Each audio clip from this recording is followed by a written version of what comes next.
Assalamualaikum warahmatullahi wabarakatuh.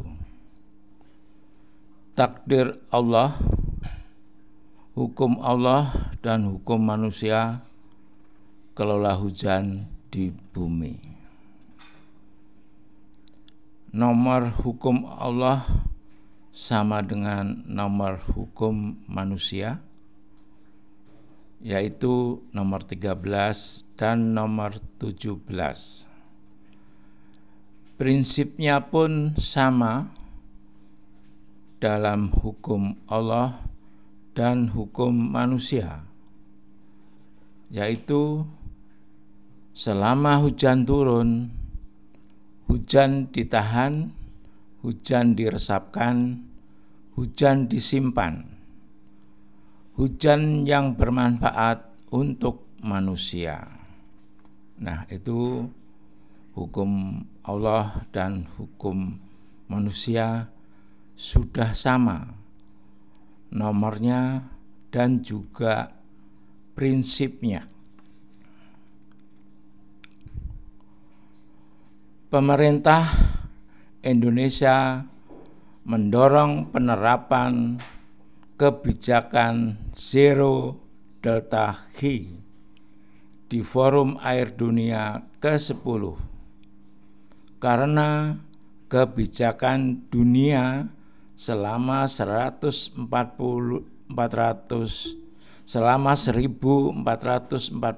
tahun kelola hujan dengan prinsip drainase konvensional ini berdampak banjir, kekeringan, dan tanah longsor, dan bertentangan, berlawanan, bertolak belakang dengan prinsip Zero Delta G.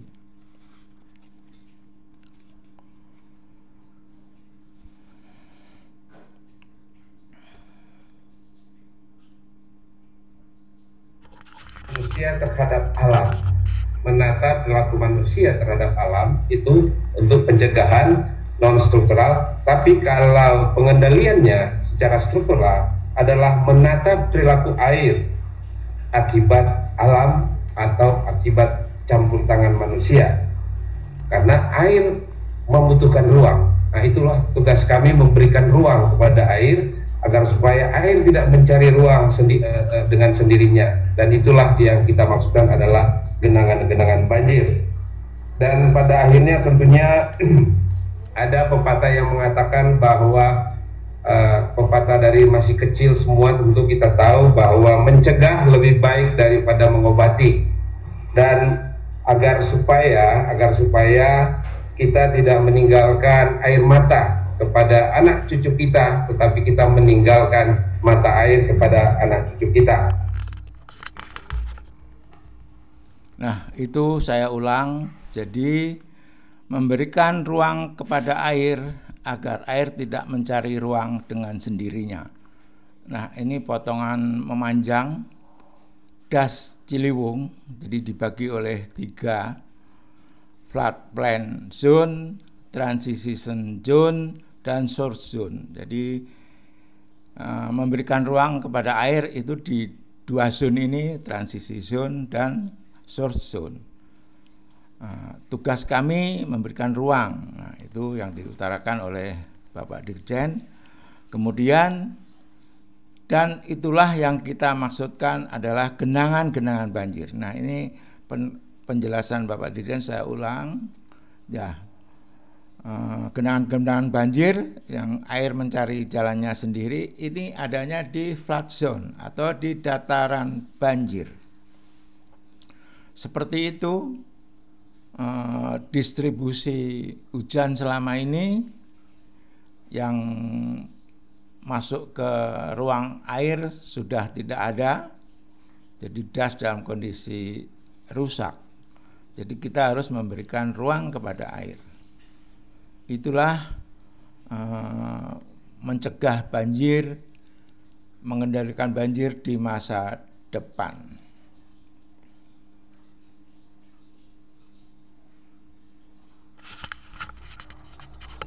sehingga otomatis penduduk akan mengeksploitasi sumber daya alam maupun mengeksploitasi ruang untuk air secara masif. Di samping itu ada juga masalah kejadian alam. Hal tersebut menyebabkan terjadinya keseimbangan daerah aliran sungai terganggu, bisa berefek pada banjir dan bisa mengakibatkan terjadinya kekeringan. Yang perlu kita perhatikan, karena kalau ini berlanjut terus, infrastruktur pengendali banjir yang kita bangun itu pada suatu saat itu tidak akan menjalankan fungsinya, karena beban daripada suatu das itu sudah tidak ada ruang untuk air. Kita mengilustrasikan bahwa walaupun suatu das atau suatu tempat berkembang, tapi ruang air tetap harus kita siapkan. Nah, itu penjelasan selanjutnya oleh Dirjen Sumber Daya Air. Harus memberi ruang. Jadi 2 kali kondisi disampaikan tahun 2021 dan 2024. Ini yang genangan-genangan air ini saya blok merah karena ini yang salah. Kemudian yang di zona transisi dan zona source, itulah ruang yang harus diberikan kepada air hujan. Seperti ini prinsip zero detaki, selama hujan turun, hujan ditahan, hujan diresapkan, hujan disimpan. Nah, seperti animasi ini, hujan turun, ini diresapkan, ini yang benar. Kemudian prinsip drainase konvensional yang selama 1446 tahun kelola hujan di dunia. Jadi selama hujan turun, hujan dibuang. Ini fakta, kisah nyata, dan data. Jadi inilah yang salah, yang berdampak banjir, kekeringan, dan tanah longsor. Jadi apa yang dipahami oleh Bapak Dirjen sama dengan yang saya pahami, itulah yang benar kelola hujan di bumi yang telah diusulkan dalam World Water Forum di Bali bulan Mei 2024. Jadi pemahamanku sama dengan pemahaman Bapak Dirjen Sumber Daya Air.